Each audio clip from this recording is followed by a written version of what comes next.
जय हिंद। मैं सुनील यादव। अब एमपीपीएससी प्रीलिम्स परीक्षा आपके सामने है। ये वीडियो उसी पर फोकस होने वाला है। इस वीडियो में मैं आपको स्ट्रेटेजी बताने वाला हूं कि आपको किस तरीके से पढ़ना चाहिए, क्या क्या पढ़ना चाहिए, किन यूनिट को कहां से कवर करना चाहिए, और यदि अगले 4 महीने के भीतर आप अपना एग्जाम क्वालिफाई करना चाहते हैं तो किस प्रकार की स्ट्रेटेजी को आपको फॉलो करना चाहिए, वो मैं आपको बताऊंगा। इसके साथ साथ ये भी मैं क्लियर कर दूं, यदि आप इस स्ट्रेटेजी को बड़ी ईमानदारी, बड़ी शिद्दत से फॉलो करते हो, बहुत अधिक संभावना है, 99.99% संभावना है कि आप प्रीलिम्स परीक्षा बड़े आराम से क्रॉस कर जाओगे। और ना केवल प्रीलिम्स परीक्षा, बल्कि मुख्य परीक्षा में भी यह स्ट्रेटेजी आपको काफी हेल्पफुल होने वाली है। मुख्य परीक्षा के लिए अलग से बात करेंगे। यहाँ पर फिलहाल हम प्रीलिम्स परीक्षा, उसकी स्ट्रेटेजी, उसकी बुक लिस्ट, उसके नोट्स वगैरह, इन सब चीजों पर बात करने वाले हैं। क्या क्या करना है, क्या क्या नहीं करना, ये सारी बातें मैं आपको यहाँ पर बताने का प्रयास करूंगा, एक वीडियो में जितना भी संभव हो पाए। थोड़ी सा आप ये एडजस्ट कर लीजिए, बाहर थोड़ी सा शोर हो रहा है तो आवाज आ रही होगी, थोड़ी सा ध्यान से सुन लीजिएगा। चलिए तो बिना देर करे शुरू करते हैं। किसी भी एग्जाम को, चाहे आईएएस का एग्जाम हो, चाहे एमपीपीएससी का हो, चाहे SSC, bank, railway, group D इत्यादि वगैरह कोई सा भी एग्जाम हो, किसी भी एग्जाम को पास करने का एक स्पेसिफिक तरीका होता है। उस तरीके में 4 पहलू आते हैं। सबसे पहली चीज आती है आपका सिलेबस। सिलेबस आपके हाथ में होना ही चाहिए, उसकी एक हार्ड कॉपी। ठीक। दूसरा पॉइंट कि उसका सिलेबस आपके यहाँ पर दिमाग में होना चाहिए था। तो सबसे पहला बिंदु क्या कहला जाता है आपका?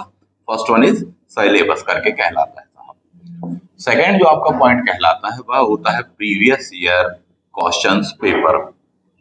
यह आपका अच्छे से क्लियर होना चाहिए। थर्ड होता है आपका मेंटर। मेंटर अर्थात मार्गदर्शक, गुरुजन, जो भी आपको गाइड कर रहा हो, चाहे आप कहीं कोचिंग कर रहे हो, चाहे आपको कोई बड़े भाई बहन सिस्टर इत्यादि वगैरह आपको बता रहे हो साहब। तो ये चीज होनी चाहिए। प्लस इसके साथ में आपको हार्डवर्क करना पड़ता है, बिल्कुल कठोर मेहनत करनी पड़ेगी। इसका कोई विकल्प नहीं है, पहले ही क्लियर कर दें। यदि हार्डवर्क नहीं कर रहे हैं तो बिल्कुल संभव नहीं हो पाएगा। ये कॉम्पिटेटिव एग्जाम्स है, यहाँ पर बिल्कुल बाकी सभी विद्यार्थियों से आपको ज्यादा नंबर लाने पड़ते हैं। तो एक टफ प्रक्रिया होती है कहीं ना कहीं, तो वो करना है और अच्छे विद्यार्थी करते हैं। कोई बहुत ज्यादा वर्क भी नहीं करना है। ठीक है।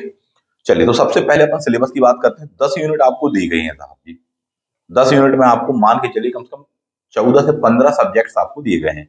यानी कि वहां पर एक ही यूनिट में सोशियोलॉजी भी दिया है आपको, इकोनॉमी भी दिया है, पॉवर्टी के भी कई सेक्शंस वहां पर समाहित किए गए हैं। तो इस प्रकार से है। साइंस का एक सेक्शन दिया, परंतु उसके अंदर 4 सेक्शन आते हैं। ह्यूमन एनाटॉमी स्पेसिफिक आता है, फिजिक्स आने वाला है, केमिस्ट्री आने वाला है। तो इस प्रकार से सेक्शन हम देखेंगे। प्लांट इकोनॉमी के संदर्भ में हम देखें, उस पर भी क्वेश्चन आते रहे हैं। ऐसे एक जनरल वे में देखा जाए तो यूनिट 10 है और सब्जेक्ट लगभग आपके 15-16 समथिंग के आसपास हो जाते हैं साहब। अब हम इसके आगे बात करते हैं। यूनिट नंबर 1 to 10 किस चीज से आपको कवर करना चाहिए? पहली बात तो आप ये बात क्लियर कर लें, पिछले 3 वर्षों का, 3 इयर्स का आप एमपीपीएससी का क्वेश्चन पेपर उठाकर देखेंगे, बहुत चेंज है पैटर्न पे। 2018 में थोड़ी सा चेंज आया था, टफ क्वेश्चन की संख्या मान के चलिए 20 थी। 2019 वाले में टफ क्वेश्चन की संख्या मान के चलिए 30-35 समथिंग के आसपास पहुंच गई। 2020 वाले में टफ क्वेश्चन की संख्या 50 के आसपास पहुंच गई, जिनका सिलेक्शन में बहुत महत्वपूर्ण योगदान होने वाला है। 2020 का तो अपने आप में डिसाइडिंग फैक्टर था। इस टाइप से क्वेश्चन थे कि आंसर्स उनके डायरेक्टली मिल नहीं पाए। कई विद्यार्थियों को लॉजिकल वे में लगाना था, सही जोड़ी वाले पैटर्न थोड़ी से ज्यादा थे। मैच द कॉलम जिसको आप बोलते हैं साहब, कथन कारण वाले क्वेश्चन थे। जो लीक से हटके पेपर था वो ट्रेडिशनल क्वेश्चनों की संख्या काफी कम थी, 40 से 50 थे, जो लगभग अच्छे विद्यार्थियों सभी से बन गए, एक एवरेज विद्यार्थी से बन गए।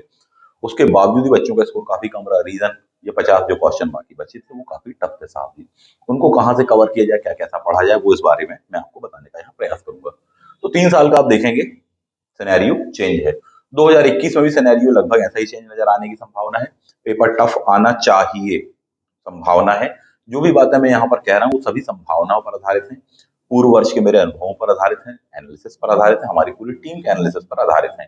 वैसा हो भी सकता है और वैसा बिल्कुल भी ना हो, ऐसा भी हो सकता है ना। परंतु हम हमेशा अच्छे से अच्छा सोचेंगे और बुरे से बुरे के लिए भी तैयार रहने का प्रयास करते हैं। आगे बढ़ते हैं। तो 10 यूनिट जो आपको दी हुई है वो आपको कहाँ से तैयार करना चाहिए? पुरानी जो आप बुक्स वगैरह पढ़ते रहे हैं, फॉर एग्जाम्पल अनेक विद्यार्थी सजेस्ट करते हैं ल्यूसेंट पढ़ते हैं सर हम तो, बोले सर मध्य प्रदेश के लिए, बोले मध्य प्रदेश के लिए महावीर पुणेकर की 100 रुपए वाली किताब आती है सर, तो वो पढ़ लेते हैं। जो नया पैटर्न है ना, उसमें इतना ज्यादा काम नहीं आ पाया है। ये थोड़ी सा बेसिक क्वेश्चंस में काम आया, मना नहीं करेंगे और उनको पढ़ने से भी हम मना नहीं करेंगे, आप पढ़िएगा साथ में। लेकिन उसके आगे आपका सिलेबस जो है स्पेसिफाइड किया गया है, नया सिलेबस है साथ में। और सिलेबस के अकॉर्डिंग पढ़ना है आपको, यही आपकी पहली प्राथमिकता होनी चाहिए साहब। सिलेबस के अकॉर्डिंग पढ़ना है आपको, मेरा सजेशन ये है, ये है आपके सामने नोट्स, पूरी पूरी 10 यूनिट के हैं, part 1, part 2 and part 3 as per your syllabus आपको ये मिल जाने वाले हैं। 10 की 10 यूनिट आपको इसमें मिलने वाली है। 8 नंबर की यूनिट है करंट अफेयर्स वाली, वो आपको नहीं मिलेगी, तो वो आपको अलग से करना पड़ेगा। कैसे क्या करना है वो मैं आपको बताता हूँ। ये आप पढ़िए, ये बिल्कुल आपके सिलेबस के अकॉर्डिंग है साहब। इसके बाहर आपको कोई भी अलग से नोट्स पढ़ने की जरूरत नहीं है, कोई भी गाइड पढ़ने की जरूरत नहीं। सबसे पहले तो आपको ये इसको तैयार करना चाहिए। हम लोगों ने बनाए हैं, टीम ने बनाए हैं, बहुत ही अच्छी टीम ने बनाए हैं, दिन रात मेहनत करके बनाया था। जो जो सिलेबस में है उस चीज को शामिल किया है, जो सिलेबस में नहीं है उसे शामिल नहीं किया। हाँ, यदि लगा कि नहीं है उसकी दृष्टि से महत्वपूर्ण हो सकता है, इनडायरेक्ट वे में से क्वेश्चन पूछे जा सकते हैं, उन टॉपिक को भी यहाँ पर समाहित किया हुआ है। थोड़ी सी मोटी बुकलेट आप कह सकते हैं कि सर काफी ज्यादा हो रहा है ये सेक्शन इसका, 3 बुकलेट है, सफिशिएंट है। एक बुकलेट और भी है, अभी फिलहाल में मेरे पास में नहीं है, इसलिए मैं नहीं दिखा पा रहा हूँ।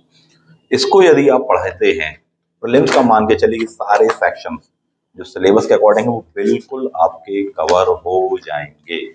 ठीक, बहुत विद्यार्थियों को हम प्रिंट कॉपी इसकी हार्ड कॉपी भिजवा चुके हैं, आप चाहें तो उसको देख सकते हैं। ठीक है, आगे बढ़ते हैं, नेक्स्ट पॉइंट पर आ जाते हैं। तो इसका इंपॉर्टेंस जैसा कि हमने बताया आपको, एज पर योर सिलेबस जो चीजें होंगी वो आपको मिल जाएंगी साहब, भटकना नहीं पड़ेगा।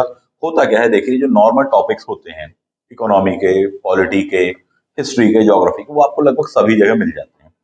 लेकिन 15 सब्जेक्टों में इनकी भूमिका कितनी, 4 5, बाकी 10 कहाँ गए साथी? यानी 66.6% आपका सेक्शन गायब होता है सिलेबस का, और आप वही पढ़ते रह जाते हो। बोले सर हिस्ट्री में हम वही पढ़ रहे हैं, बार बार 1857 ही पढ़ रहे हैं, मुगल पढ़ रहे हैं, एंशियंट इतना सारा पढ़ रहे हैं। सिलेबस में जो आपको स्पेसिफाइड दिया हुआ है आपको उसको पढ़ना है साहब।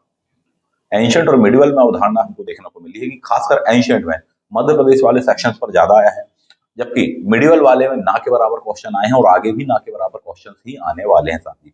विशेषकर आक्रमणकारियों इत्यादि वगैरह पर क्वेश्चन फोकस रहे हैं साहब, अगर आप ऑब्जर्व करके देखें तो उसमें भी घुमावदार क्वेश्चन बुक्स वगैरह पढ़ रहे हैं, तो इस तरह की चीजें हैं।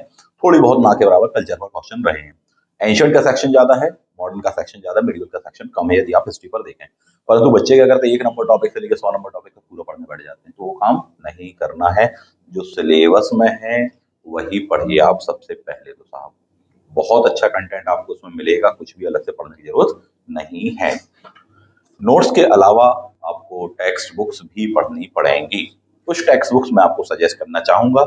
यूनिट नंबर 1 और यूनिट नंबर जो 10 है आपकी, उसमें आपको स्पेसिफिकली दिया हुआ है। एक में है आपका इंडिया का हिस्ट्री, एक में दी हुई है आपको एमपी की हिस्ट्री, स्पेसिफाइड करके दी गई है।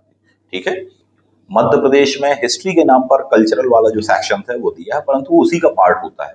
ठीक, मध्य प्रदेश में काफी अच्छे क्वेश्चन पूछे, इसके लिए आपको 2-3 चीजें अलग अलग पढ़नी पड़ेंगी। एक मैंने बुक बताई थी आपको पिछले वीडियो में, शंभू दयाल गुरु जी की, उसको पढ़िए साहब आप। उसमें आपको एंशियंट टू मॉडर्न पूरा सेक्शन मिल जाएगा। कोशिश करूंगा कि यदि वीडियो को एडिट किया गया तो उसमें उसका स्क्रीनशॉट लगा दिया जाए। बुक मार्केट में वो मिल नहीं पा रही है, हमसे जो बच्चे विद्यार्थी नोट्स लेते हैं हम उनको उसकी बुक्स जो है अवेलेबल करवा देते हैं।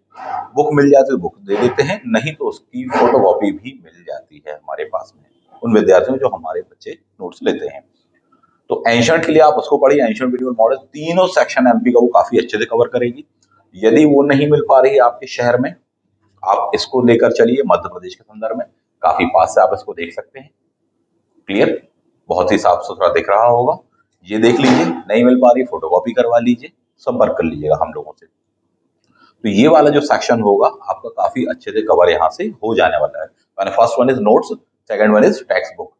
स्पीड भी आपको पढ़ने की काफी बढ़ानी पड़ेगी, वो आपका इससे कवर हो जाने वाला है। ठीक, एक बात और मैं क्लियर कर दूं, यदि आपको एग्जाम क्वालिफाई करना है तो केवल और केवल पढ़ना मात्र जरूरी नहीं होता है, पढ़ने के साथ साथ आपको उस पर क्वेश्चन बैंक्स भी लगाने पड़ते हैं साहब। क्वेश्चन बैंक के लिए मैं आपको पुनः 2 चीजें सजेस्ट करूंगा। फर्स्ट वन इज एमपी के लिए specifically, second one is India के लिए। एमपी के लिए आप चाहो तो महावीर पुणेकर का एक टॉपिक वाइज क्वेश्चन बैंक आता है, उसको आप ले लीजिए, उसको लगाइए बिल्कुल दिन रात से, हर टॉपिक के अलग अलग। फॉर एग्जाम्पल उसको 40 टॉपिक है मान लीजिए एमपी में, मध्य प्रदेश की प्रशासनिक संरचना, मध्य प्रदेश में पुलिस व्यवस्था, मध्य प्रदेश की भौगोलिक पृष्ठभूमि, मध्य प्रदेश का इतिहास, ये सब करके आपको वहां पर दिए होंगे। इनको टॉपिक को पढ़िए पहले टेक्स्ट बुक्स में से, नोट्स में से, उसके बाद में आप उठाकर सेम उसी टॉपिक का क्वेश्चन बैंक लगाइए। तो टॉपिक वाइज वाला लीजिएगा, रैंडम मत ले लीजिएगा, बोले सर पूरा हिस्ट्री का दिया हुआ है, ऐसा नहीं। टॉपिक वाइज मैंने आपसे कहा, आप उसको लगाइए याद से साहब। क्लियर? पढ़ना भी है प्लस क्वेश्चन बैंक भी लगाना है। प्रीलिम्स परीक्षा पास करने की जो कुंजी है वह ध्यान रखिएगा कि ज्यादा से ज्यादा आपको पढ़ने के पश्चात में ज्यादा से ज्यादा क्वेश्चन पेपर आपको सॉल्व करने चाहिए, एमसीक्यू सॉल्व करने ही चाहिए, क्योंकि आपको वहां 2 घंटे यही काम करना है साहब। 4 ऑप्शन मिलेंगे, उनमें से क्वेश्चन के आंसर बनाने हैं। कई बार पढ़ने के दौरान में हम समझ नहीं पाते कि सर इस टाइप इसमें जो पढ़ा हमने इसमें क्वेश्चन कैसा आएगा। उसकी प्रैक्टिस आपकी कहाँ हो सकती है? केवल और केवल क्वेश्चन बैंक में हो सकती है। तो मध्य प्रदेश के लिए मैंने आपको बताया, आप देख लीजिएगा टॉपिक वाइज, किसी का भी आप ले सकते हैं, चाहे पुणेकर का, चाहे महावीर का, चाहे अरिहंत का, जो भी आपको लग रहा है कि हाँ आपने देखा ठीक ठाक लग रहा, आप उसको कवर कर जाएंगे, आप उस टाइप का ले लीजिए साहब। ठीक। नेक्स्ट वन, मॉडर्न इंडिया थोड़ी सा अच्छे से आया हुआ है। मॉडर्न इंडिया के लिए मैं चाहूंगा आपको कुछ चीजें बताना। मॉडर्न इंडिया पर आप बीएल ग्रोवर ले सकते हैं, old edition, new edition, dark colour में आता है, ब्राउन से कलर में आता है, आप उसको देख सकते हैं। पूरी बुक नहीं पढ़नी है आपको, इस बात को क्लियर कर लें कि सर इसमें तो समथिंग 600 पेज दिए हुए हैं, 600 पेज नहीं पढ़ने हैं। यदि आप ऑब्जर्व करेंगे बार बार तो मध्य प्रदेश पीसीएस में आप देखेंगे 1857 के विद्रोह पर बार बार क्वेश्चन आया है। इसका मतलब है कि आपको इस बुक में से 1857 का विद्रोह पढ़ना पड़ेगा। मैक्सिमम सेक्शन हमने समाहित कर दिए हैं नोट्स में, लगभग सभी चीजें दी हैं, लेकिन सब कुछ नहीं दिया है और वो कोई भी दे सकता नहीं है साहब, ये संभव नहीं है। नोट्स की अपनी सीमाएं हैं। टेक्स्ट बुक्स एक अगली ही अप्रोच होती है, तो पूरी की पूरी टेक्स्ट बुक नहीं, कम से कम ये टॉपिक आपको इसमें से पढ़ना चाहिए। फॉर एग्जाम्पल कौन सा? 1857 का विद्रोह पढ़ना चाहिए, सुभाष चंद्र बोस जी के बारे में आपको इसमें से पढ़ना चाहिए, भगत सिंह जी इसमें से पढ़ना चाहिए, गांधी जी के बारे में आपको इसमें से पढ़ना चाहिए, उनके आंदोलनों के बारे में पढ़ना चाहिए। मध्य प्रदेश में स्पेशली जनजाति को लेकर काफी क्वेश्चन पूछे जाते हैं साहब, तो जनजातियों का विद्रोह, उनके आंदोलन इत्यादि वगैरह जो आपको पढ़ना चाहिए, अहिंसात्मक आंदोलन आपको इसमें से पढ़ने चाहिए। कुछ सुधारों को लेकर तो जो भी स्पेसिफाइड किया गया हो आपके सिलेबस में उसको जरूर पढ़ें। फॉर एग्जाम्पल आप देखें 1857 से हमेशा क्वेश्चन आता है, सेम आप ऑब्जर्व करेंगे पुनर्जागरण, 19वीं शताब्दी का पुनर्जागरण, उसमें से भी क्वेश्चन आता है, पिछली बार भी आया था कि साहब आदि ब्रह्म समाज की स्थापना किसने क्या की, आप उसमें से उठाकर पढ़िए। ठीक। कई विद्यार्थियों ने कहा सर स्पेक्ट्रम में भी काफी अच्छा दिया, यस, आप यदि स्पेक्ट्रम को सोच रहे हैं तो आप उसको लेकर चल सकते हैं, बट मेरा सजेशन ये है स्पेक्ट्रम क्योंकि एक गाइड है या एक टेक्स्ट बुक है साहब, टेक्स्ट बुक आप कोई सी भी रख लीजिए। यदि ये भी अवेलेबल नहीं है तो आप एनसीईआरटी पढ़िए मॉडर्न इंडिया की, विपिन चंद्रा जी जिसके राइटर हैं वो वाली एनसीईआरटी पढ़ने का प्रयास आप कीजिए, आपको मैक्सिमम क्वेश्चन मिल जाएंगे ओल्ड वाली। ठीक है, तो इस बात का ध्यान रखें, लेकिन एक ही चीज पढ़ना, ये नहीं कि सब कुछ अपन पढ़ने बैठ गए। बीएल ग्रोवर भी पढ़ रहे हैं मॉडर्न इंडिया पे, विपिन चंद्रा भी पढ़ रहे हैं, और एक आध दो अपन को किसी ने सजेस्ट की वो भी पढ़ रहे हैं, स्पेक्ट्रम भी पढ़ रहे हैं, तो फिर आप मान के चलो कि अगले 4 महीने केवल हिस्ट्री पढ़ते रह जाओगे। ये गलती नहीं करना है आपको, ना केवल सिलेबस के सेक्शन को कवर करना है फटाफट, प्लस क्वेश्चन पेपर भी लगाने हैं। इसीलिए मैं आपसे कह रहा हूँ कि नोट्स आपके लिए बेस्ट रहेंगे। आप क्या करिएगा, जो हमारे नोट्स हैं आप उस नोट्स को पढ़िए, सेम वही टॉपिक आप उठा करके पढ़ लीजिए, किसमें से? टेक्स्ट बुक्स में से, तो आपको भटकाव की स्थिति नहीं होगी। इसलिए मैं बार बार कह रहा हूँ कि बिल्कुल एज पर सिलेबस हमने बनाया हुआ है नोट्स, जो नाम है टॉपिक का, जो सेक्शन है, जो गत वर्ष में आए क्वेश्चन हैं, उन सभी को समाहित करके बनाने का यहाँ प्रयास किया है। तो ये हो गया आपका, इतना सफिशिएंट रहने वाला है आपके लिए, मध्य प्रदेश के लिए भी, प्लस इंडियन जो हिस्ट्री है उसके संदर्भ में भी साहब जी। मध्य प्रदेश वाली जो मैंने आपको बुकें बताई हैं, हिस्ट्री की टेक्स्ट बुकें, उनको जरूर पढ़ना, और उसके बाद में या उसके साथ में ये नोट्स, ये 2 चीजें सफिशिएंट होने वाली हैं साहब जी। कम से कम स्पेस में कवर करने का, मैक्सिमम चीजों को, मैक्सिमम तथ्यों को कवर करने का, क्वालिटेटिव जो कंटेंट है उसको कवर करने का प्रयास हमने किया है। आगे बढ़ते हैं, यूनिट नंबर 2 पर आप आ जाइए साहब। अच्छा एक चीज और बता दूं, आप जब इस अप्रोच पर पढ़ोगे तो आपकी ना केवल प्रीलिम्स की बल्कि मेंस की भी तैयारी हो जाएगी। कई बार बच्चे सोचते हैं कि सर ये प्रीलिम्स और मेंस की तैयारी अलग अलग होती है, एक साथ होती है, हमको तो सिर्फ प्रीलिम्स बस तैयार करना है, तो ऐसा नहीं है। जो इस बार का पेपर आया है काफी कॉन्सेप्चुअल पेपर रहा है, तो आपको लेकर तो चलना पड़ेगा साहब जी। और क्लियर कर दें, प्रीलिम्स की तैयारी क्या होती है, मेंस की तैयारी क्या होती है। पहले जो पेपर आता था उसमें आपका केवल प्रीलिम्स वाले सेक्शन से काम चल जाता था। प्रीलिम्स की तैयारी का मतलब ये होता है कि गिनी चुनी आपने किताबें उठाई, एक लुसेंट गाइड उठा ली, एक आपने मध्य प्रदेश की कोई सी बुकलेट उठा ली, महावीर पुणेकर इत्यादि की, उनको पढ़ लिया, कुछ क्वेश्चन धीमे से सॉल्व कर लिया मैंने, था प्रीवियस ईयर के क्वेश्चन पेपर अपन ने देख लिए, गिने चुने उसमें फैक्ट दिए होते हैं, ठीक, पतली पतली सी बुकलेट है, उनको पढ़ लिया अपन ने दिन रात बहुत अच्छे से बकायदा, बार बार रिवीजन कर लिया, पेपर लगभग उतने में से आ जाता था, सीधा वन लाइन क्वेश्चन पर फैक्ट आता था साथ ही। ये मध्य प्रदेश में गठन के समय भोपाल जो रियासत थी वो किस पार्ट का हिस्सा थी, ABCD इस तरह से करके क्वेश्चन आता था। अब अप्रोच बदल गई है साहब, पहले क्वेश्चन आता साहब कैग कहाँ पर दिया, आर्टिकल 148, अब क्वेश्चन आता साहब कैग की कर्तव्य शक्ति कहाँ दिया, आर्टिकल 149 में क्या है। अगेन पूछ रहा कि साहब कैग के दायरे में क्या क्या चीजें आती, किस किस का वो लेखांकन चेक करेगा, किसका चेक नहीं करेगा। अभी 2020 में क्वेश्चन पेपर आप कहाँ से कवर करेंगे। पहले आप पढ़ते साहब कि गिने चुने आपने संविधान संशोधन उठा के पढ़ लिए, बोले 42वां 44वां 61वां 52वां 92वां बस पर्याप्त है सर, 73वां 74वां पर्याप्त हो जाता है वाकई में। लेकिन इस बार क्या पूछा, इस बार उन्होंने घुमाकर क्वेश्चन पूछा था कि साहब 101वां संविधान संशोधन और 24वें संविधान संशोधन में भारतीय संविधान के आर्टिकल 368 में संशोधन किया था या नहीं किया था, कथन कारण बताइए। अब आप ये कहाँ से तैयार करोगे।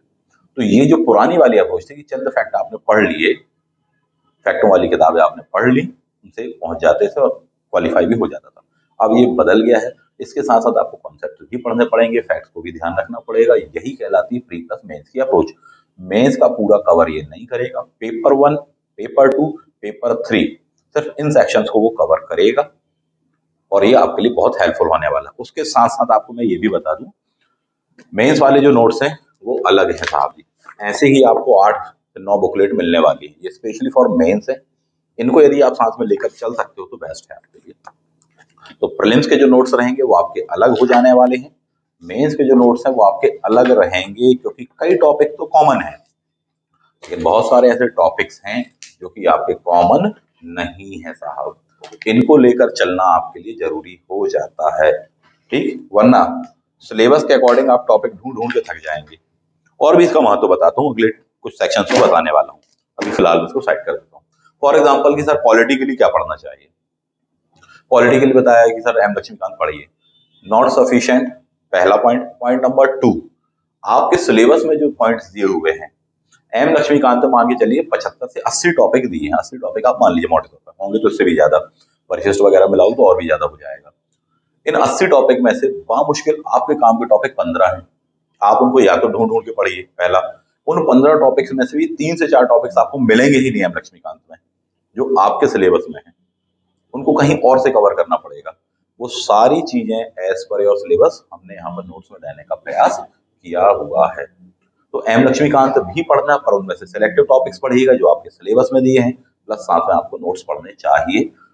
इस तरीके से तैयार करो, आपको काफी हेल्पफुल होने वाला है। ठीक, आगे बढ़ जाते हैं। यूनिट नंबर 5 में आपको दिया हुआ है, 3 और 4 में आपको ज्योग्राफी दिया हुआ है, जबकि यूनिट नंबर 5 और 6 में आपको कॉन्स्टिट्यूशन एंड इकोनॉमी दोनों का ही सेक्शन दिया हुआ है। इसमें से भी 2 हिस्से उन्होंने पॉलिटी वाले यानी कॉन्स्टिट्यूशन वाले हिस्से के किए हैं। मध्य प्रदेश राज्य की व्यवस्थाएं, संवैधानिक प्रशासनिक व्यवस्थाएं अलग दिया उन्होंने, प्लस भारत ही अलग दिया हुआ है। ठीक है, तो इन दोनों को ही तैयार करना पड़ेगा।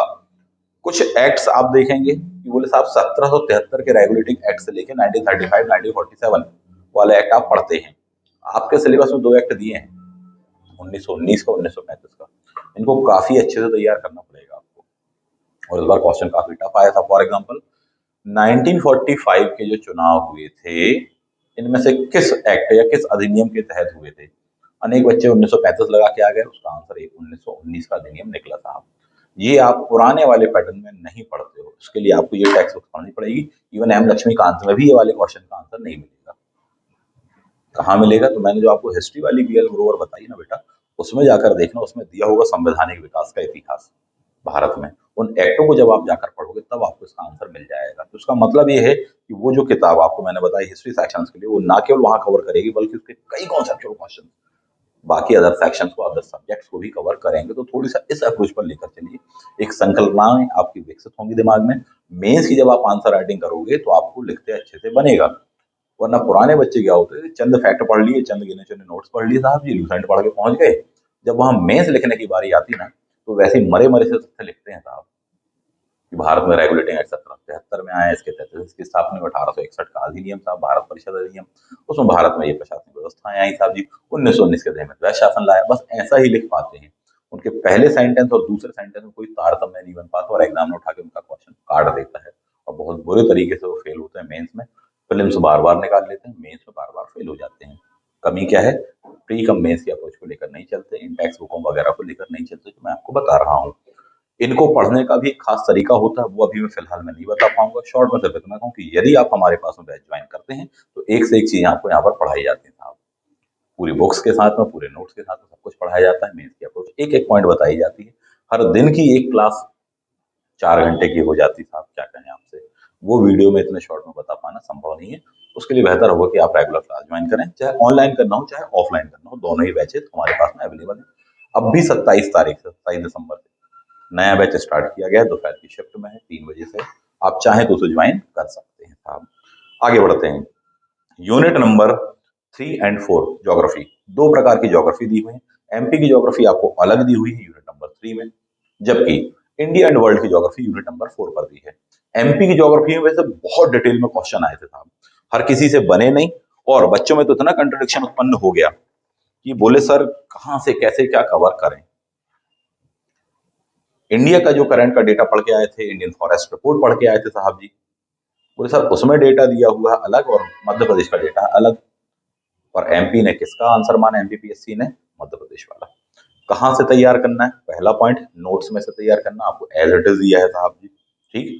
पॉइंट नंबर 2, मध्य प्रदेश की ज्योग्राफी आपको इससे तैयार करनी चाहिए, इसको बड़े अच्छे से देख लीजिए, ये आपके मैक्सिमम सेक्शन को कवर कर जाएगा। पिछले वीडियो में मैंने बताया हुआ कि एज इट इज कहां कहां से क्वेश्चन आए हुए हैं, ये तक मैंने बताया हुआ है। फॉर एग्जाम्पल आप यदि देख पाए तो यहाँ पर देख लें, एमपीपीएससी 2020 लिखा हुआ साइड में, एज इट इज यही क्वेश्चन आया था। और भी बता दें, अगले पेज पर आ जाते हैं, एज इट इज यहाँ से क्वेश्चन था और देख लीजिए साहब,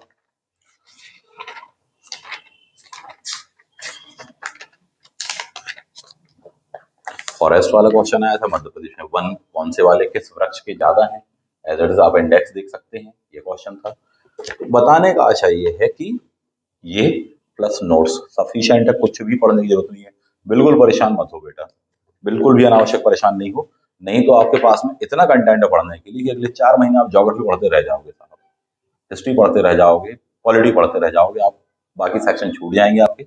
100 में से 60 क्वेश्चन बना लोगे, कट ऑफ 65 जाएगा, 70 जाएगा, बिल्कुल बाउंड्री लाइन पर खड़े रह जाओगे। तो ये गलती मत करिए। और ये जो अप्रोच है ये ना केवल प्रीलिम्स में काम आएगी बल्कि मेंस आंसर राइटिंग इत्यादि में काम आएगी। मेंस के अप्रोच में यही होता है कि आप आंसर राइटिंग भी करते हैं डिस्क्रिप्टिव वाली।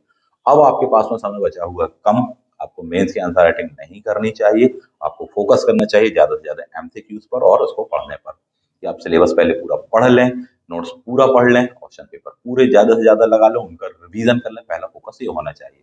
बाद में आप मेंस देखेगा, मेंस की अप्रोच पर आपको तैयार करना ही था, आंसर राइटिंग करनी थी, नोटिफिकेशन आने के पहले करना चाहिए था, अब वो समय जा चुका है, अब कुछ नहीं हो सकता। हाँ, अब वे विद्यार्थी जिनको ना केवल 24 अप्रैल को प्रीलिम्स देना है बल्कि अब भी उनका रिजल्ट आने ही वाला है 2020 के प्रीलिम्स का, उन्हें मेंस भी देना है, उनके लिए हम अलग से बात करेंगे कैसे क्या करें। टाइम मैनेजमेंट हमको और करना पड़ेगा, अपनी स्किल को, अपनी क्षमताओं को आपको बढ़ाना पड़ेगा, स्पीड को बढ़ाना पड़ेगा और आपको संपर्क में रहना पड़ेगा हमारे। ये करना है, एक से एक चीजें बताएंगे कि कैसे दोनों को मैनेज किया जाए, कैसे डील किया जाए, किसी अगली वीडियो में देखेंगे। आगे बढ़ते हैं। तो एमपी की ज्योग्राफी के लिए सफिशिएंट है नोट्स प्लस ये, कुछ भी पढ़ने की जरूरत नहीं है, सीधे उठा के क्वेश्चन पेपर ज्यादा से ज्यादा लगाओ, जितने लगा सकते हो क्वेश्चन उतने लगाओ। Syllabus, previous year question paper और जो हम बता रहे हैं क्वेश्चन पेपर कहां से लगाओ आप, ज्योग्राफी के, पॉलिटी के, हिस्ट्री के। दो सेक्शन बताना चाहूंगा, एक आता है ल्यूसेंट का क्वेश्चन बैंक, आप उसको देख सकते हैं, एक बुकलेट में आपको मिल जाएगा, अच्छी खासी मोटी बुकलेट होती है, हालांकि उसमें टॉपिक वाइज पूरे एग्जैक्टली नहीं मिलते, सब्जेक्ट वाइज मिलते हैं कि ज्योग्राफी का सेक्शन ये, पॉलिटी का ये है, एक चीज है। दूसरा, यदि आप और स्पेसिफाइड या और स्पेसिफिक चाहते हैं कि सर हमको टॉपिक वाइज ही मिल जाए, इसको लगाइए, ये है, इसको देखिए, इसमें आपको मिलेगा साहब जी टॉपिक वाइज, ऐसे अलग अलग सब्जेक्ट की अलग अलग मिलेंगे, थोड़ा सा ज्यादा कंटेंट हो सकता है, पर आप यकीन मानिए, आप यदि इसको सर्च करेंगे ना और ऑब्जर्व करेंगे, मैं कई क्वेश्चन आपको ऐसे बता दूंगा जो इसमें से कॉपी करके आपके 2020 के पेपर में आए हैं। फॉर एग्जाम्पल, 1945 के चुनाव किस अधिनियम के तहत हुआ? आप जाइएगा इसमें आपको मिल जाएगा, एज इट इज आया क्वेश्चन है, राजस्थान में आया हुआ क्वेश्चन है वो, नेट वगैरह परीक्षा में आया क्वेश्चन है, यूपी टेट वगैरह में आया क्वेश्चन, तो एज इट इज वो आपको मिल जाएगा। तो उसको अलग से बहुत ज्यादा आप ढूंढ ढूंढ के पढ़ोगे तो शायद मिले भी नहीं, लेकिन जब आप इसमें टॉपिक में जाकर क्वेश्चन ढूंढोगे तो मिल जाएगा। और यदि आपने इसको पहले से लगाया हुआ है तो मान के चलिए आपका काफी अच्छे से प्रिपेयर होता है वो क्वेश्चन, आपके सामने रिपीटेड मोड में आता है, और जब रिपीटेड मोड में आता है तो एक झटके में हम बना देते हैं। आपकी वो वन लाइन फैक्ट में है, 45 के चुनाव के अधिनियम के तहत बोले, इसके तहत हुए संविधान संशोधन आर्टिकल 368 में कहाँ कहाँ संशोधन किया, तो बोले 101 में 24 वाले संविधान संशोधन में किया, वो आपको मिलेगा सब यहाँ पर। तो इससे कई बार आप बहुत ज्यादा विस्तृत पढ़ने की बजाय स्पेसिफिक होकर क्वेश्चन बैंक लगाने से फायदे में रहते हैं आप। तो इनको आप देख सकते हैं, ल्यूसेंट वाला भी देख सकते हैं, दोनों में से कोई सा भी एक सजेस्ट में करने के लिए कहूंगा आपको साथ। तो एमपी के लिए अलग क्वेश्चन बैंक बताया मैंने आपको, इंडिया के संदर्भ में मैंने आपको जीएस वाले के लिए अलग क्वेश्चन बैंक बताया, ल्यूसेंट का यदि उसमें भी टॉपिक वाइज चाहिए तो मैंने आपको ये बताया। इनको लगाइए, इनको ही लगाओगे तो मान के चलो कि आपके पूरे सब्जेक्ट्स के लगाने हैं 8 से 10, करीबन 40 से 50 हजार क्वेश्चन हो जाएंगे। और जिस बच्चे की इतनी प्रैक्टिस हो गई पढ़ने के बाद में क्वेश्चन पेपर लगाने की, तो कम से कम उसका जीवन में प्रीलिम्स तो नहीं रुकेगा, मैं इतना कह सकता हूँ। क्योंकि आपका प्रीलिम्स जिन विद्यार्थियों का रुकता है 5-5, 6-6 साल से तैयारी करे, 10-10 साल से पढ़ते तो वो बहुत हैं, क्वेश्चन पेपर नहीं लगाते सर। तो वहां पर वही क्वेश्चंस जो पढ़ के गए हैं, वो जो चीजें पढ़ गए हैं वही आता है, घुमावदार मोड पे आता है, तो वही हड़बड़ा जाते हैं, समझ नहीं पाते कि नहीं ये पूछ रहा है कि ये पूछ रहा है कि क्या पूछ रहा है। वो बस 4 ऑप्शन में से 2 तो बता देते कि ये आंसर नहीं है, बाकी 2 ए और बी में से वो फंस जाते हैं, और कई बार लग साथ नहीं देते तो गलत ऑप्शन आपका लग जाता है साहब। इजी क्वेश्चन ही गलत कर देते हैं जिनके कारण वो बाहर हो जाते हैं, तो इनसे बचना है। तो ये हो गया क्वेश्चंस के लिए। आगे बढ़ जाते हैं, यूनिट नंबर 6 पर आइए। भारत का संविधान शासन प्रणाली करके दी है, M Laxmikanth plus note sufficient है। मध्य प्रदेश के संदर्भ में M Laxmikanth plus note sufficient, कुछ भी पढ़ने की जरूरत नहीं, सीधे क्वेश्चन लगाओ, जितने लगा सकते हो। सिर्फ यही यूनिट हैवी है साहब जी, यही यूनिट ज्यादा है, इसके बाद की जितनी भी यूनिट है बड़ी आसान है। यूनिट नंबर 7 विज्ञान एवं पर्यावरण, नोट्स में सफिशिएंट दिया हुआ, आपको एज पर टॉपिक दिया है। आप न्यूज़लैंड वगैरह ही पढ़ सकते हो, बट उसमें बहुत कुछ दिया होगा, वो आपके सिलेबस में नहीं है साहब जी। उसका 20% ही आपके सिलेबस में, या तो तुम्हें छांट छांट के पढ़ो, और वो भी उतनी अप्रोच पर नहीं है, क्योंकि एमपीपीएससी जो आपको स्पेसिफाइड करके टॉपिक दे रहा है उसमें डेप्थ में क्वेश्चन पूछ रहा है। ल्यूसेंट वगैरह उतना कवर नहीं कर पाई, आपने देख लिया 2020 के पेपर में, 19 के पेपर में साहब जी 50 क्वेश्चन उतना नहीं कहलाता साहब, कट ऑफ के पार होना चाहिए, इतना कवरिंग होना चाहिए। यूनिट नंबर 7 सफिशिएंट है, नोट्स उससे पढ़िए, प्लस अगर आप एनसीईआरटी पढ़ सकते हो तो आप उसको लेकर पढ़िए, या फिर इसके अलावा आपको लगता है कि नहीं सर एनसीईआरटी नहीं पढ़ पाऊंगा मैं, स्पेक्ट्रम से पढ़ना चाहते हो उससे पढ़ लो, पर स्पेक्ट्रम ही पढ़ना, फिर कुछ और नहीं पढ़ना साहब जी, नोट्स प्लस स्पेक्ट्रम। यदि आप बोले नहीं सर स्पेक्ट्रम तो बहुत मोटी है, परीक्षा वाड़ी में से पढ़ लें सर स्पेसिफिक, हाँ उसमें से पढ़ लो साहब जी। तो सर अरिहंत वाली इंग्लिश काफी अच्छी है, साइंस वाली, आप उसमें से पढ़ लीजिए, बट रखना कोई एक एक साथ कई नावों पे कदम मत रखना। नोट्स इसलिए बार बार बोल रहा हूँ क्योंकि वो एज पर सिलेबस है आपके, वो आपको मिलेगा नहीं, ठीक है, पेपर काफी टफ आए हैं। दूसरा, एक आपने कंटेंट साथ में लेकर चलिए, सफिशिएंट है, एनसीईआरटी लेकर चलो, मैं तो बेस्ट कहूंगा उसके साथ जी। उनमें से चुन चुनकर ये ही टॉपिक्स पढ़िए, आप बार बार गलती मत करिए। 8वें नंबर की यूनिट अंतरराष्ट्रीय और समसामयिक राष्ट्रीय घटनाएं साहब जी, करंट अफेयर्स है, सीधी बात। एक ईयरबुक से पढ़िए, प्लस एक मंथली बुक आप लेकर चलिए, मैं पहले भी समझाता रहा हूँ, मंथली एक बुक आपके पास में होनी ही चाहिए करंट अफेयर्स की, चाहे तो दर्पण रखो, चाहे तो घटना चक्र रखो, इंदौर से पब्लिश होने वाली रखो साहब जी, एक नेशनल लेवल की रखो, न्यूज़पेपर को साथ में पढ़िए। ये पहले से ही करना चाहिए, आगे के लिए तो अब से भी शुरू कर सकते हो आप चाहो तो, ठीक, इनको करिए। Next one, unit number 9, notes में सफिशिएंट आपको दिया गया है, उसको पढ़ लीजिए। उसको पढ़ लोगे तो जो क्वेश्चन बनने वाले वो बन जाएंगे, वरना इसमें इतने टफ क्वेश्चन आए हैं कि फिर आप कहीं से भी पढ़ के जाओ आपको नहीं बनेंगे। इस पे ज्यादा हैरान परेशान होने की जरूरत नहीं है। और ये वाले वो टॉपिक्स हैं यूनिट नंबर 9 में, साइंस टैग के, कंप्यूटर वगैरह के, कि जो कि प्रैक्टिकल एस्पेक्ट पर आए हैं, यानी कंप्यूटर आप पढ़ के जाओगे तो आपको नहीं बनेगा। मैं कंप्यूटर के लिए आपको किताब बता सकता हूँ, स्पेक्ट्रम की ले लीजिए, परीक्षा मंथन की आती है उसकी ले लीजिए साहब जी, ल्यूसेंट की आती है उसको ले लीजिए, नहीं आएगा काम। रीजन, काम क्या आएगा, जो कंप्यूटर पर वर्क करते हैं, डेली प्रैक्टिस में हैं, वो जानते हैं, उसकी अप्रोच को समझते हैं, सिर्फ उनसे ही वो क्वेश्चन बने, वो भी पूरे नहीं बने साहब। तो आप ये सोचें कि किसी एक किताब मात्र से पढ़ लोगे तो वो तो भूल जाओ आप, उसके लिए आपको कंप्यूटर पर यूज टू होना पड़ेगा, मोबाइल पर नहीं कहा, कंप्यूटर पर कहा है, लैपटॉप चलाना चाहिए आपको अपने घर में कंप्यूटर का यूज करना चाहिए। जब आप इनको यूज करते हैं तब आप बना पाते हैं। मोबाइल में तो हम समय की केवल बर्बादी करते हैं, उसमें कुछ सीखने को नहीं मिलता, उसकी कमांड्स अलग है, वो एग्जाम में नहीं आता है। तो जितना बनाना है, और यूनिट नंबर 9 जो आपका नोट्स में दैट इज सफिशिएंट, उतने से बन जाएगा। और ज्यादा तो आगे आपको बताएंगे। वरना कई बच्चों ने यूनिट नंबर 9 के लिए फलाने पब्लिकेशन ढिकाने पब्लिकेशन की किताब लिखी, मैं नाम नहीं लेना चाहूंगा। एक क्वेश्चन नहीं बना उनसे, एक क्वेश्चन नहीं बना उनसे, बोले सर हम ना पढ़ते तो शायद ज्यादा सही बना लेते। ऐसी स्थिति आई थी यूनिट नंबर 9 में अभी 2020 के पेपर में। बोले इतना बड़ा पब्लिकेशन है, कहीं यहाँ का है कहीं वहां का है, तो अब क्या बोले किसी का नाम लेकर साहब। तो इसलिए कह रहा हूँ नोट्स में जो दिया है आप उसको पढ़िए, दैट इज सफिशिएंट। उसके बाद में प्रैक्टिस में आइए साहब, उसके प्रैक्टिकल एस्पेक्ट पर आ रहे हैं क्वेश्चन, उनको प्रिपेयर कीजिए। यूनिट नंबर 10, नोट्स सफिशिएंट है, कुछ भी पढ़ने की जरूरत नहीं है आपको। ऑलरेडी जब आप एम लक्ष्मीकांत लेकर चलोगे तो उसमें से कुछ टॉपिक्स आपको वहां पर पढ़ने के लिए मिल जाएंगे। नोट्स में आपको वही चीजें बड़ी स्पेसिफाइड करके विद फैक्ट विद कॉन्सेप्ट आपको दी गई हैं। ये चीजें आप करिए, यूनिट 10 की 10 आपकी तैयार हो जाने वाली है साहब। इतना बिल्कुल बिना देर करे स्टार्ट कर दीजिए। यदि आप ऐसा फॉलो करते हैं तो अच्छा रहेगा, आपके लिए बेस्ट होने वाला है। अब बात आती है कि सर आपने इतना कुछ बता दिया, और भी कुछ बताना बाकी है तो वो भी बता दीजिए, पढ़ेंगे कैसे ये भी बता दीजिए। तो हाँ, और भी कुछ बताना बाकी है। एक एटलस आपके पास में होना चाहिए। हिंदी मीडियम इससे बेस्ट कुछ भी नहीं है, पहले ही बता दो। इंग्लिश मीडियम में रेड कलर का जो कवर पेज आता है ऑक्सफोर्ड स्टूडेंट एटलस, वो बेस्ट होता है, उससे बेहतर कुछ भी नहीं है। बाकी नहीं तो 50 प्रकार के एटलस आते हैं, ब्लैक स्वान का भी, इसका भी, उसका भी, उसका भी, आप देख सकते हैं। मेरा सजेशन ये था, मैंने बताया इसको लेकर चलिए। करंट अफेयर्स पढ़ते हैं, उसके साथ में इसको देखिए। इसको पढ़ने का एक स्पेसिफाइड तरीका होता है, वो क्लास में ही बता पाना संभव होगा। इस पर कुछ वीडियो बन सकेंगे तो मैं आपको बताऊंगा, देखूंगा उस पर, अभी कुछ नहीं कर सकता, बट ये आपके हाथ में होना चाहिए। पॉलिटी के लिए आपके पास में एम लक्ष्मीकांत के साथ में एक बेयर एक्ट भी होना चाहिए साहब, जो as it is your constitution का हो। पूरा का पूरा नहीं पढ़ना है। वे सेक्शंस जो गत वर्ष में जिन पर बार बार क्वेश्चन आए हैं, राष्ट्रपति पर आए हैं, प्रधानमंत्री पर आए हैं, संसद पर आए हैं, लोक लेखा समितियों पर आए हैं साहब, इन क्वेश्चंस को, इन सेक्शंस को पढ़ना चाहिए। उसके संबंध में क्या दिए हैं कॉन्स्टिट्यूशनल आर्टिकल्स, क्या है प्रोविजंस, क्या है, उनको देखना चाहिए। उनका स्पेसिफाइड वर्ड क्या, वो देखना चाहिए, ना कि पूरा पढ़ने बैठ जाओगे साहब जी।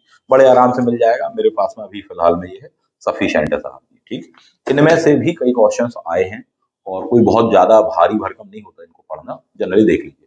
मैंने कहा स्पेसिफाइड पढ़िए, राष्ट्रपति से बार बार आता है, राष्ट्रपति संबंधित जितने आर्टिकल्स हैं उनको देख लीजिए आप। इसमें आपको अलग से दिए होंगे कि सर एम लक्ष्मीकांत को तो राष्ट्रपति वाले टॉपिक में दिया हुआ है कि राष्ट्रपति संबंधित ये आर्टिकल है, आप गलत जानकारी में हैं। एम लक्ष्मीकांत में राष्ट्रपति संबंधित जो आर्टिकल्स दिए हैं, एक एक आर्टिकल 5-5 लाइन का है, उन्होंने उसको शॉर्टन करके एक लाइन पर दिया है। जब एग्जाम में क्वेश्चन आएगा तो आप फंस जाओगे, और फंस गए थे 2020 में। क्लियर करें कैसे? एक क्वेश्चन आया था ज्वाइंट पार्लियामेंट्री सेशन 2020 एमपीपीएससी में, ज्वाइंट पार्लियामेंट्री सेशन में राष्ट्रपति इनमें से किन शब्दों का उपयोग करता है? ठीक, राष्ट्रपति की सहमति, राष्ट्रपति की इच्छा, राष्ट्रपति का आदेश, राष्ट्रपति का आशय। आप ढूंढिए साहब, फंस जाओगे आप। जबकि आप इसमें जाओगे, आर्टिकल 108 पर जाओगे, तो वहां पर स्पेसिफिकली देखोगे कि सर क्या वर्ड यूज किया गया है, तो आप पाओगे सर कि साफ साफ लिखा हुआ है उसमें राष्ट्रपति का आशय। अब आप ये चीजें कहां से कवर करोगे? मैं नहीं कह रहा हूं कि ये पूरा पढ़ने बैठ जाओ आप, नहीं कह रहा हूं मैं आपसे। मैं क्या कह रहा हूं, जिन सेक्शंस पर पूर्व में 2-2, 3-3 बार, 4-4 बार, 5-5 बार क्वेश्चन आ चुके हैं, उन सेक्शंस बस को ही पढ़ना, सिलेक्टिव होकर पढ़ना कह रहा हूं। ये नहीं कह रहा हूं कि 1 नंबर से लेकर लास्ट नंबर तक पढ़िए। ठीक, सिलेक्टिव पढ़िए। राष्ट्रपति पर कई बार क्वेश्चन आए हैं, पढ़िए राष्ट्रपति वाला सेक्शन। संसद पर आए हैं उसको पढ़िए, कैट पर आए हैं उसको पढ़िए, अटॉर्नी जनरल पर आए उसको पढ़िए। जिन पर नहीं है उसको मत पढ़िए, सीधी सी बात। मौलिक अधिकार पर बार बार आता है, मौलिक कर्तव्यों पर बार बार आता है, उसको पढ़िए साहब जी। आर्टिकल 39 पर बार बार क्वेश्चन आता है, उसको पढ़िए। आर्टिकल 19 पर आता है, 19 के अंदर में 6 प्रकार दिए, उस पर आता है, उसको पढ़िए। वो आपको नहीं मिलेगा अदर जगह, विशेषकर आर्टिकल 19 उसके अंदर के 6 सेक्शन, आर्टिकल 39 उसके अंदर के 6 सेक्शन। कई बार क्वेश्चन आया हुआ आईएएस में, अभी आया था 2021 वाली परीक्षा में, कि कहां पर दिया हो कि धन संपत्ति इत्यादि वगैरह का जो संकेंद्रीकरण होता है या केंद्रीकरण होता है, वह संविधान का उल्लंघन करता है, कहां दिया हुआ है। आप जाइएगा आर्टिकल 39 में, और उसमें भी सेक्शन नंबर 2 पर देखिए, उसके सेक्शन नंबर 3 पर देखिए, आपको मिल जाएगा, वहां से एक क्वेश्चन था। तो आप सोचें कि केवल आप एम लक्ष्मीकांत मात्र से बना लेंगे तो नहीं हो पाएगा। तो इसलिए मैं कह रहा हूँ कि 2 से 3 जगह से चीजों को तैयार करना पड़ता है, लेकिन सब कुछ पूरा का पूरा नहीं पढ़ लेना है, समय का अभाव है, कम चीजें सिलेक्ट पढ़ना है, इसलिए कह रहा हूँ कि नोट्स पूरा एज पर सिलेबस वो पढ़िए। दूसरा, एम लक्ष्मीकांत में से सिलेक्टिव टॉपिक्स पढ़िए। तीसरा, इसमें से सिलेक्टिव आर्टिकल्स को आप देख लीजिए। ये चीजें आपको जरूर करनी चाहिए यदि आप अपने सिलेक्शन को सुनिश्चित करना चाहते हैं तो। इसके अलावा बाकी आगे आपकी मर्जी, आप अपने तरफ से कुछ जोड़ सकते हैं। सर ल्यूसेंट दिल से लगी हुई छूटती ही नहीं, उसको पढ़ने का मन होता है तो हाँ उसको पढ़ लीजिएगा साहब, कोई मना ही नहीं है। ठीक, मध्य प्रदेश की सर 1-2 बुकलेट है पहले से पढ़ी हुई है, हाँ ठीक है, उसको पढ़ लीजिएगा। इसके साथ में और भी कुछ चीजें मैं ऐड करना चाहूंगा कि यदि कोई ऐसी टेक्स्ट बुक्स हैं जो मैंने आपको पहले भी बताई हुई हैं, आपने पढ़ी हुई हैं, यदि उनको पढ़ा हुआ आपने तो उनके पढ़े हुए टॉपिक्स का रिवीजन जरूर कर लेना। ठीक, तो ये आपका रहेगा। अब इसको फिर से समराइज करते हैं, ये तो कंटेंट हो गया, क्या क्या पढ़ना है। अब देखो, पॉइंट 1 सिलेबस के अकॉर्डिंग चलेंगे। पॉइंट नंबर 2 प्रीवियस क्वेश्चन आपको लगाने हैं। ठीक, पिछले 3 साल के कम से कम बड़े अच्छे देख लो, आप देख सकते हो तो 20 साल के देख लीजिए। 2 से 3 बार देखना है, एक बार मत देखिएगा, 2 से 3 बार। एक बार देखने का कोई मतलब नहीं है, यदि एक बार देखना चाहते हो फिर तो देखना ही मत, समय की बर्बादी करना ही मत। अगर आप एम लक्ष्मीकांत एक बार पढ़ रहे हो तो मैं कहूँगा पढ़ना ही मत, कम से कम 2 से 3 बार उसको देखना पड़ेगा। पहली बार पढ़ने में यदि उसको 15 दिन लगेंगे तो दूसरी बार पढ़ने में 2 दिन लगेंगे, तीसरी बार पढ़ने में उसको आधा दिन लगेगा, ये आपकी स्पीड आ जाएगी। ये महत्व होता है उसका। पहला सिलेबस, दूसरा प्रीवियस क्वेश्चन पेपर, तीसरा जो स्ट्रैटेजी मैं आपको बता रहा हूँ, चौथा ना केवल पढ़ना है बल्कि साथ ही साथ ज्यादा से ज्यादा आपको क्वेश्चंस लगाने हैं। कहाँ से लगाने हैं वो सेक्शंस मैंने बता दिए। पांचवा, बार बार आपको रिवीजन करना है चीजों का। मंडे टू सैटरडे आप जो भी पढ़ रहे हैं, संडे को आपको रिवाइज कर लेना ही चाहिए। रिवीजन ना केवल टेक्स्ट बुकों का नोट्स का करना है, बल्कि आपको साथ ही साथ जो आपने क्वेश्चन पेपर लगाए हैं उनसे भी जस्ट यूं ही गो थ्रू हो जाइए। सभी नाश्ता करते समय, चाय पीते समय, ब्रश करते समय गो थ्रू हो जाइए। साथ ही एटलस यूं ही गुजरते रहिए, देखते रहिए हाँ चर्चा में क्या कैसा आया हुआ है, इंडिया के बारे में कहाँ पर क्या कैसा दिया हुआ है, इसको गुजरते चले जाइए। ये सेक्शंस आप देख लीजिए। कुछ एनसीईआरटी जरूर पढ़ लीजिए यदि पढ़ सकते हैं। ज्योग्राफी के लिए मैंने आपको बताया 11th क्लास की मात्र 2 एनसीईआरटी बताई है, भारत का भूगोल, दूसरा दिया है भौतिक भूगोल, ये 2 पढ़ लीजिए मात्र, इसके अलावा कोई एनसीईआरटी मत पढ़िएगा ज्योग्राफी में। मॉडर्न के लिए विपिन चंद्रा ही बताइए, उसके अलावा कुछ मत पढ़िएगा। इकोनॉमी पढ़ने का शौक है आपको तो आप भारत लोक और अर्थव्यवस्था 11th क्लास की उसको जरूर पढ़ लीजिए साहब, आपको उसमें सेक्शंस मिल जाएंगे। तो ये कुछ खास एनसीईआरटी कहलाती हैं। 7th क्लास की कहलाती है साहब पर्यावरण वाली, उसको जरूर देख लीजिए। 8th क्लास की कहलाती है सोशल इश्यूज वाली, एक बार उसको देख लीजिए यदि आप पढ़ सकते हैं तो इनमें से आपको काफी हेल्पफुल हो जाएगी। ये नहीं करना कि बोरे भर की किताब ले आए 6th to 12th क्लास की एनसीईआरटी और पूरा पढ़ने के लिए बैठ गए, तो ये मत करना। आपको साइंस वाला सेक्शन पढ़ना तो 9th और 10th क्लास की साइंस की जो एनसीईआरटी सिर्फ उसको पढ़िए, बाकी कुछ भी मत करिए साहब। अगर आप इस तरीके से सेलेक्टिव करते हैं तो आपका सिलेक्शन होगा। दूसरा पॉइंट, कम से कम 3 से 4 बार गो थ्रू होना है। 120 दिन आपके पास में बचे हुए हैं, 110 बचे हैं मान लो, क्या करिए आप 110 दिनों को 60 डेज फॉर, फिर उसके बाद में 30 डेज, कितने हो गए 90, ठीक, और उसके बाद में 20 डेज, इस पर बांटिए। 60, 30, 20 इसमें बांट लीजिए। और स्पेसिफाइड में कहूं तो ऐसे करिए आप 60 दिन, 30 दिन, अभी भी कितने बचे 110 में से आपके पास में 20 दिन, इसको भी बांटिए 15 + 5, कुल कितने हो जाने वाले हैं आपके 110 दिन हो जाने वाले हैं साहब। अब इस बात को समझिए और इसको फॉलो करिएगा। इन 60 दिनों में आपको कंप्लीट सिलेबस पूरा करना चाहिए, उससे अगली गो थ्रू हो जाना चाहिए विदिन 30 डेज, उसके बाद में अगला रिवीजन आपका विदिन 50 डेज हो जाना चाहिए, और उसके बाद में अगला लास्ट रिवीजन के बोले सर 24 अप्रैल को मात्र 5 दिन बचे हैं। इन 5 दिनों में इन पूरे सिलेबस प्रीवियस क्वेश्चन पेपर से दोबारा गो थ्रू हो जाएगा। जिसने ये राउंड्स पूरे कर लिए वो सेलेक्ट हो जाएगा, जिसने नहीं किए और केवल पढ़ता रह जाएगा तो सिर्फ पढ़ते ही रह जाएगा, पेपर देता ही रह जाएगा साहब जी। इन तरीकों को फॉलो करिए, आपके लिए काम आएगा। समराइज कर लें पूरे के पूरे वीडियोस को, पूरे सेक्शंस को जो मैं बता रहा हूँ। प्री प्लस मेंस की अप्रोच पर बताया है, मेंस में अभी आंसर राइटिंग करने हमने मना किया है, पढ़ने के लिए कहा है, ज्यादा से ज्यादा एमसीक्यूज के लिए आपसे कहा गया है साहब इनको लगाइए, रिवीजन करने के लिए ना केवल टेक्स्ट बुक, ना केवल आपको नोट्स के लिए मैंने कहा है, साथ ही साथ जो आपने क्वेश्चन बैंक्स लगाए हैं उनको भी रिवाइज करना है। उसके दौरान में भी बड़ी स्मार्ट स्ट्रेटेजी होनी चाहिए कि हाँ, अगर आपको कोई क्वेश्चन लग रहा है बड़ा इंपॉर्टेंट है, बड़ा टफ है, बड़ा अच्छा है, उसको कहीं स्टार मार्क बनाइए, कहीं डबल अंडरलाइन करिए, कहीं कोई अलग सिंबल बनाइए। जब आप उसको रिवाइज कर रहे हैं तो एक एक क्वेश्चन आप रिवाइज नहीं कर पाओगे कि सर बुकलेट में तो सर 5,000 क्वेश्चन दिए हैं, नहीं करना है आपको 5,000 रिवाइज। उन 5,000 में से किन्हीं 500 पर तो आपने मार्क बनाए होंगे, मात्र उन 500 को ही देख लीजिए साहब जी, नजरें फिराइए। फर्स्ट टाइम पर आपने लगाया है, सेकंड टाइम पर उस पर केवल नजरें फिराने की आदत डालिए। तो जो नजरें आप जब फिराओगे तो ये आपको काम आएगा, आपकी स्पीड को बढ़ाएगा, फिर आप 5 दिन में पूरे पूरे सिलेबस को कर लेंगे। पहली बार में करोगे तो 60-65 दिन लग जाएगा, दूसरी बार में 25 से 30 दिन लगेगा, तीसरी बार में अपन को पूरे सिलेबस सेक्शन को 15 दिन में कर लेना, क्योंकि आप बार बार उस पर रिदम पर हैं। और चौथी बार आपको मात्र आखिरी के 5 दिनों में करना है। करना है यानी करना ही है कैसे भी। ये नहीं बोले सर हम कैसे कर लेंगे सर 5 दिनों में 15 सब्जेक्ट, कर लेंगे मन। उससे केवल यूं ही नजरें आपको घुमाते चली जानी है साथ में। वरना आप पढ़ने बैठ गए तो आखिरी के 5 दिन तो आप मान के चलो एक आध सब्जेक्ट ही पढ़ते रह जाओगे। और आपके क्वेश्चन इसलिए गलत होते हैं क्योंकि लास्ट मोमेंट पे आपके कंप्लीट सेक्शन का रिवीजन नहीं हुआ था। एक बात ध्यान रखिएगा, आप अपने दिमाग की, अपनी याददाश्त की, एग्जाम पैटर्न की साहब, जो आपने 1 से 2 बार पढ़ लिया है उसकी बेसिक चीजें लगभग आपको बन ही जाती हैं। ठीक, आपको रिवीजन की जरूरत उसकी बेसिक चीजों की उतनी ज्यादा नहीं होती, क्योंकि वो आपको बन जाएंगे। पूछे आर्टिकल 14 में क्या दिया, 17 में क्या दिया है, बता देंगे अपन। बोले 1857 के विद्रोह साहब बरेली में किसने किया था, इलाहाबाद में किसने किया था, भोपाल में किसने किया था, अपन पढ़ा है अच्छे से कि हाँ साहब यहाँ पर इनने किया है। अपन कंफ्यूज हो जाते हैं कुछ चीजों को लेकर, कुछ में से कुछ टफ फैक्ट्स होते हैं। लास्ट मोमेंट पे अपन इन टफ फैक्ट्स को गो थ्रू हो जाते हैं। और इन टफ फैक्ट पर मार्क किसने बनाए? आपने खुद बनाए। कब बनाए? जब आप पहली बार दूसरी बार में पढ़ रहे थे। दो डिफरेंट कलर के पेन आपने यूज किए थे साहब, ग्रीन कलर का, ब्लू कलर का पेन आपने यूज किया था। ब्लू कलर के लिए हाँ एक जनरलाइज इंपॉर्टेंट क्वेश्चन उसके लिए, जबकि ग्रीन कलर का स्टार मार्क आपने बनाया था।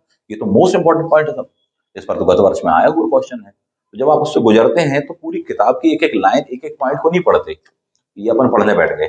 आप क्या करते हैं कि इन सेक्शनों को, जो भी अंडरलाइंस होते हैं, आप उनको बड़े अच्छे से गौर से देखते हैं।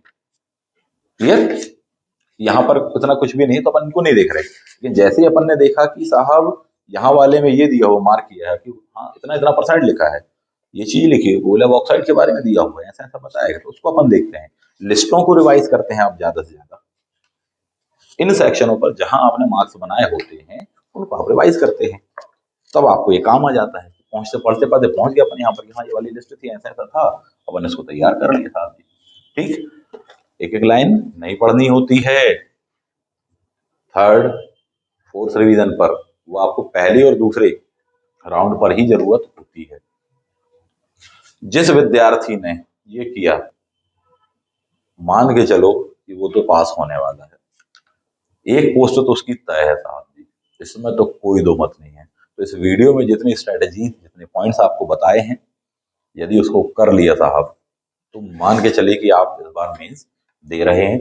भले ही 5 साल से तैयारी कर रहे हो, चाहे 5 दिन भी ना हुए हो आपको तैयारी के। नए बच्चों को पढ़ने में दिक्कत जाएगी, सर इतने कम समय में इतना सारा कैसे पढ़ लेंगे? तो ना तो सारा है, ना तो ज्यादा है, ना तो कम है। महत्वपूर्ण ये नहीं कि वो बहुत ज्यादा, महत्वपूर्ण ये है कि आपका सपना इंपॉर्टेंट है और आपको बनना ही है। और बनना ही है तो उसके लिए कितनी भी कठिन परीक्षा देनी पड़ेगी, कितना ही हार्ड वर्क करना पड़ेगा, आप उसको करने के लिए तैयार हैं, क्योंकि आप जानते हैं कि आपकी जो जीवन है उससे ही बेहतर बन सकता है। आपकी बहुत सारी समस्याओं का समाधान हो सकता है, आपकी सामाजिक, आर्थिक, पर्सनल, प्रोफेशनल जो भी समस्याएं उसको सॉल्व हो सकती हैं। एक अच्छा जीवन, एक अच्छी दिनचर्या आप अपने आप को दे सकते हैं। एक बहुत अच्छी लाइफ स्टाइल आप अपने परिवार, अपने भाइयों बहनों, अपनी पत्नी, बच्चे इत्यादि को दे सकते हैं। तो यदि उनकी जिंदगी के लिए हमें कुछ अच्छा करना पड़ेगा, सब अंगारों से भी नंगे पैर चलने के लिए तैयार हैं। जिनके सपनों में इतनी जान होगी, निश्चित रूप से उसके लिए तो मामूली काम है, बड़ा ही मामूली काम है। बोले इतना सा पढ़ना है। इस दुनिया में सबसे कठिन काम है रोटी कमाना। इस बात को ध्यान रखिएगा, पढ़ना वढ़ना कोई कठिन काम नहीं है। याद रखना कोई कठिन काम नहीं। बोले सर 20 किताबें, बोले सैकड़ों किताबें पढ़ी हैं और याद रहती मोटे तौर पर। ठीक, जनरलाइज वे में याद रहती है। सबसे कठिन काम होता है रोटी कमाना। हमारे भाई बहन, हमारे माता पिता जो हमारे घर को हमें पढ़ाने के लिए, हमें आगे बढ़ाने के लिए किस तरीके से दिन भर काम करते हैं, थके हारे, मजबूरी में, बीमारी में, नहीं है मन करने का तब भी करते, जिस काम को नहीं करना चाह रहे हैं तब भी करते हैं ताकि हमारे बच्चे पढ़ लिख जाएं, कुछ आगे बढ़ जाएं, जो हम ना बन पाए वो बन जाए साथ में। उस दिन भर में वो जो रोटी कमा कर लाते हैं उसके बिहाफ में हम अपने जीवन में आगे बढ़ते हैं। वो सबसे कठिन काम होता है साहब। न जाने कितने बकवास लोगों की कितनी घटिया बातें सुननी पड़ती हैं और सिर्फ इसलिए सुन लेते हैं कि चलो हाँ परिवार है साहब जी। वो सबसे कठिन काम होता है। घर में बैठकर आरामदायक कुर्सी पर गद्दे पर लेट कर छत में टहलते हुए कान में हैंड फ्री वो ब्लूटूथ लगाकर पढ़ाई करते हुए यूं ही क्वेश्चन पेपर लगा देना, ये कौन सी बहुत बड़ी बात है, कोई बहुत बड़ी चीज नहीं। मैं नहीं मानता, मैं नहीं मानता कि ऐसी प्रकार की 50 किताबें पढ़ लेना कोई बहुत बड़ी बात है, कोई बहुत बड़ा, कोई बहुत महान काम है इन सब फैक्टों को याद रख लेना, कोई बहुत बड़ी बात नहीं। बड़ी बात यह है अपने परिवार को चलाना, अपने घर को चलाना, और वो बड़ा काम कर रहे हैं आपके गार्जियंस, आपके अभिभावक साहब। उनके सामने तो अपने ये काम कुछ भी नहीं है। इसीलिए तो कहा जाता है कि एक जो इंडियन आइडल होता है ना, उसके पीछे कई आइडल होते हैं। उसका मतलब ये होता है कि वो एक अकेले कुछ नहीं कर सकता था, फिर उसके पीछे उसके परिवार का सपोर्ट ना होता था। तो आपके माता पिता, आपके भाई बहन, आपके अभिभावक जो आपके लिए कर रहे हैं इतना कठिनाई पूर्ण जीवन, किस तरीके से वो आपके लिए संसाधनों का इंतजाम कर रहे हैं, किस तरीके से वो अपने जीवन को जी रहे हैं, किस तरीके से अपनी इच्छाओं में कटौती कर रहे हैं कि हाँ बच्चा किताब ले ली इसलिए हम कपड़े नहीं खरीद रहे, बच्ची हमारी ये कर ली इसलिए हम ऐसा कर रहे हैं साहब जी। वो कठिन काम है, त्याग बहुत बड़ी बात होती है, अच्छे अच्छों से नहीं होता साहब। उसके सामने ये तो बड़ा मामूली सा काम है, कुछ किताबों को पढ़ लेना with in a time, with in a section, ये चीज है। कभी उनको देखा करो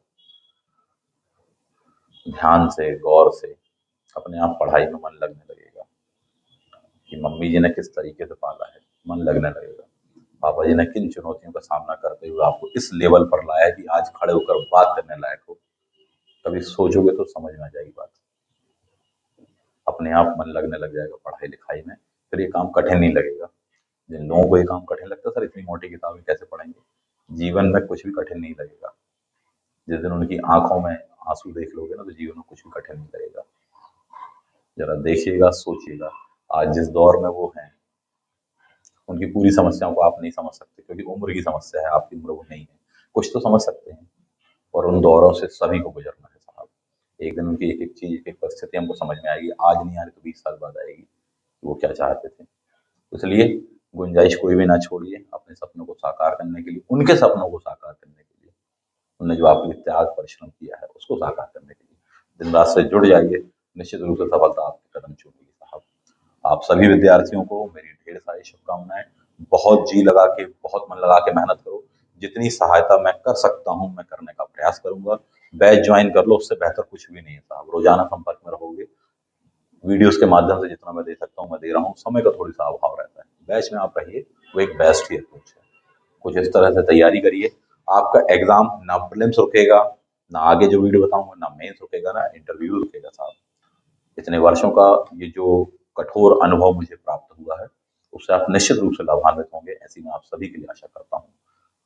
तो बिल्कुल बहुत शुभकामनाएं, प्रण कर लीजिए, बिल्कुल शपथ ले लीजिए कि आपको करना ही है। अपने आप से वादा कर लीजिए इस न्यू ईयर पर 1 जनवरी को, जो आप 31 दिसंबर रात 12 बजे के पश्चात में मनाने वाले ना, उस दिन अपने आप से प्रण करिए, अपने माता पिता के पैर छूकर प्रण करिए कि हाँ मैं एक अच्छे पद पर पहुंचकर इसी वर्ष में 2022 में, 2023 में आपको पहुंच कर दिखाऊंगा। आप लोगों के सपनों को साकार करूंगा। मैं अपने जीवन में कुछ अच्छी शुरुआतें करूंगा, कुछ बुरी चीजों को मैं त्यागूंगा, कुछ नई चीजों को मैं अपनाऊंगा, कोई नया प्रण लूंगा जो कि बेहतर होगा आप सभी के लिए, मेरे लिए। मैं अपने क्रोध को त्यागूंगा, मैं अपनी बुराइयों को त्यागूंगा, कुछ अच्छाइयों को अपनाऊंगा, कुछ नए सपनों को, नई चुनौतियों को स्वीकारूंगा। कुछ ऐसे प्रण लीजिए और बिल्कुल एक बार में लग जाइए साहब, निश्चित रूप से सफलता आपके कदम चूमेगी। जो जितना मजबूती से निर्णय लेकर उस पर अड़िग रहता है, मेहनत करता है, वो बहुत आगे बढ़ता है साहब। मेहनत का कोई विकल्प नहीं है साहब। कुछ इस तरह से कीजिए, देखिएगा सब कुछ बहुत अच्छा होने वाला है। और 2022 आप सभी के लिए ढेर सारी शुभकामनाएं लेके आएगा, बहुत सारी सफलताएं लेकर आएगा। जीवन में बहुत ऊंचाइयों पर आप जाएंगे, बहुत अच्छे इंसान बनेंगे, बहुत अच्छे नागरिक बनेंगे, बहुत अच्छे अधिकारी बनेंगे, और ना केवल अपने लिए बल्कि दुनिया में सभी के लिए खुशियां लाने का आप साधन बनेंगे। तो मिलते हैं आपसे अगली वीडियो में इन सभी शुभकामनाओं के साथ में। थैंक यू, जय हिंद।